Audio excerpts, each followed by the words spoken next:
Hi everyone. I am coming today to talk about a possible interview that I have in a few hours for the position of housewife slash stay-at-home mom. And I just wanted to go over what I think or anticipate the interview might look like. And I wanted to do this because I feel like there's a lot of people, and I want to say women, but it's not. I imagine there's going to be some men applying for this job as well, that aren't sort of aware of how to conduct yourself in this type of interview. So I just wanted to take this time to practice and record it so that I can look back and see if there's any answers or responses or questions that I have following this so that hopefully I get the job. So I imagine when I walk in, first thing, easiest thing, is to introduce myself. Elizabeth, hi. And then I intend to shake their hand, but if they don't have a hand, I'm just gonna like do this or something. I'll have to look back afterwards and see how that looks, but I might just like shake my shoulder at them if they're without hands. The next question, or a general question that I've seen is asked, is background and sort of experience.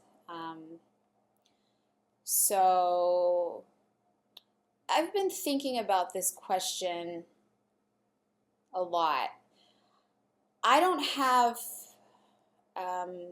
experience in a home, but there's a couple things that like I feel like when that gets started, I'm just gonna like take the conversation and I'm just gonna kind of like be like, okay, here's what you're asking me, and like here's what you want, and then I'm gonna like just turn it just a little bit to like so that I can talk about positive things without sort of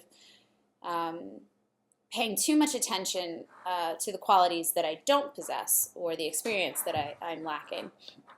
So if they want me to talk about my background, I'm just going to be like, I've seen like a dozen ovens in my life, and I know what it looks like. I know that they get hot and you're not supposed to touch them. I know that you put food on top of them, and I've even seen one time that you can put food inside of it. Um, I don't know what kind of food. Sometimes I've seen people take it out of the box, and then other times they don't take it out of the box.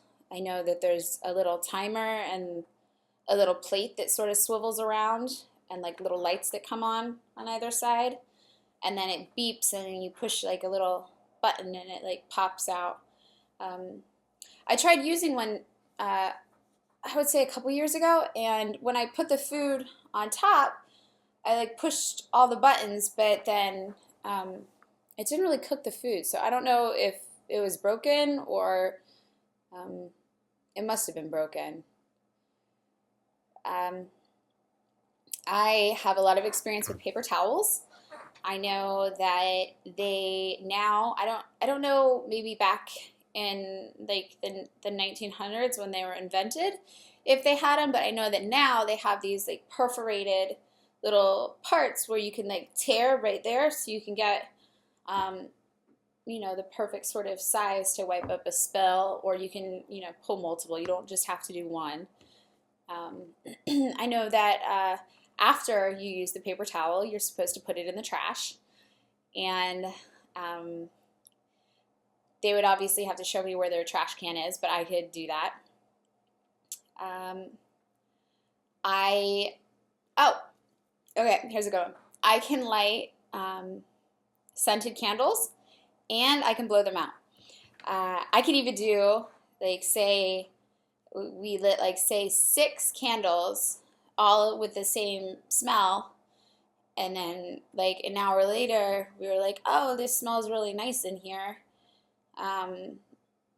And then I could be like, well, are you done with the candles? I will blow them out. And then I would, like,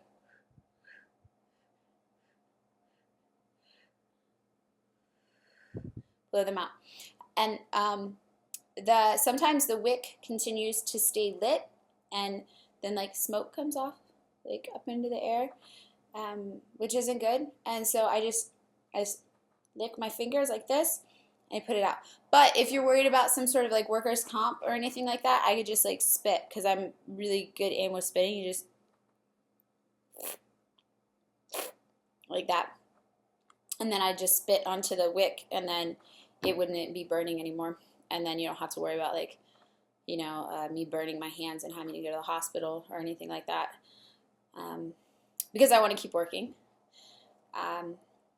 What's another thing to talk about? So I think that would be good as far as covering my background experience and sort of knowledge of the house. I think that pretty much covers everything from what I understand of a house. So I guess maybe at that point they might move on to talking about my social life. They want, somebody that's pretty available and, has a pretty open schedule. And so for me personally, I don't have any sort of life. I don't have anything going on. I don't have any like friends at all. I have had friends in the past, but I've currently found myself in a situation without friends. But that wasn't like, that's nothing to do with like me.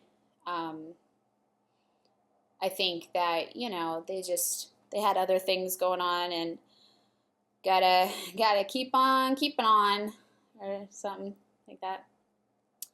But I have a very, very open schedule. I know that this job would require me to work throughout the day and well into the evening, depending on the child and the partner's schedule.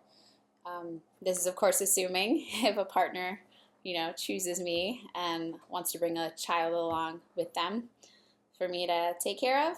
Sounds really, really interesting. Really interesting work. So yeah, I would be available at all hours. And say like everyone was sleeping, and then someone decided that they needed like a back rub or like a cup of milk or juice. I would be more than happy to just get out of bed and just go and do that. I don't even enjoy sleep. I don't know what it is, but I've just never enjoyed like just closing my eyes and being asleep for 8 hours. So I know that this position is sort of whenever, whatever comes up is when you got to sort of tackle those tasks. And I'm just totally open, totally free, and just really enthusiastic about spending my time taking care of a house and other people. I think that touching on those things, I think that that's really solid. I think that I'm really content with how I just addressed that. I think that they'll be really impressed with my availability. So I guess in closing, they're going to probably take down my information, and they'll say, oh, I'll get back to you, and I'll have to give them my mom's address for them to send a letter. I mean, I'll have to talk to her first to see if I can give them her phone number, but she generally knows which bridge I'm sleeping under, so she would be the best person to contact to let me know if I got a job. So I'll make sure that they know that information. So keep track of your contact information so that they can get a hold of you if you do get the position. Oh, I forgot. I can't believe I forgot. So, pay. They're going to discuss pay. What you've made at previous jobs, what you would like to make at this job, and from what I understand from looking around and talking to other people, these kind of positions don't actually pay anything, which is totally fine. It's understandable. It's It's not a lot of work, you know. And to be honest, I would just be so stoked to have somewhere to sleep at night.